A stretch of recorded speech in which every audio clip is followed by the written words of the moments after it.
are you doing? I hope you're all doing great in quarantine. That has now lasted for 60 days. I counted.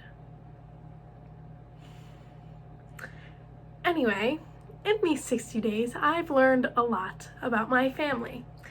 One of the things being is my sister is not the brightest bulb in the batch. So the Murrays, being the lunatics that we are, decided to have a family trivia night every Saturday night since the beginning of quarantine. Do you know how many Saturdays that's been? Too many. Anyway, we decided to do this trivia night, and so me and Marissa were tasked to find trivia questions, and so we, of course, put this off to the very last minute, like we do, and we scoured the deep, dark web, aka the first thing that popped up when we searched trivia on Google. So we searched trivia, and I'm looking through these questions, and I finally find a good one. So I'm like, hey Marissa, what bone are babies born without? And my sister answers almost instantly, like she has it, light bulb goes off, boom. Now my sister, let me remind you, is a 20-year-old college student who studies social work that deals with children. Okay, now that we have that all down. So she answers quickly, and she goes, skulls. And I said, skulls? And she's like, yeah, like, you know, like the skulls, like a skull. I said, yeah, no, I know what skulls are, thank you. No, that's no. And she was like, well, their heads are soft, so I just figured, no, babies have skulls. To clear it up, babies are born without kneecaps. Yeah, they have skulls. I love my family, I really do.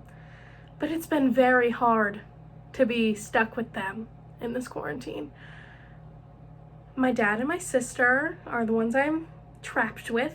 My dad being the Republican that he is, and my sister is fairly Democratic. So every night at dinner, it's so fun for me, not her. 'Cause they basically get in a debate, just like the presidential ones in 2016. It's like I have my own private event. It's pretty great, not gonna lie. It's hilarious. I'm not even kidding. It's so funny. Speaking of unexpected events, I have a boyfriend now, and yeah, I know, that's crazy. Didn't think that would happen to me ever. But I have one, and for some reason he stayed, probably because of my sparkling personality and my overwhelming wit. Yeah. Okay, anyway, Dylan and me were raised very differently. He was raised in a military family, and I was not. So in his family, not only does he love his military and respect them and all of that, no, not just that. I think he's like really in love with them because this boy, who's only 19, okay?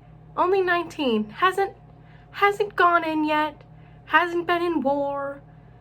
He listens to military music, and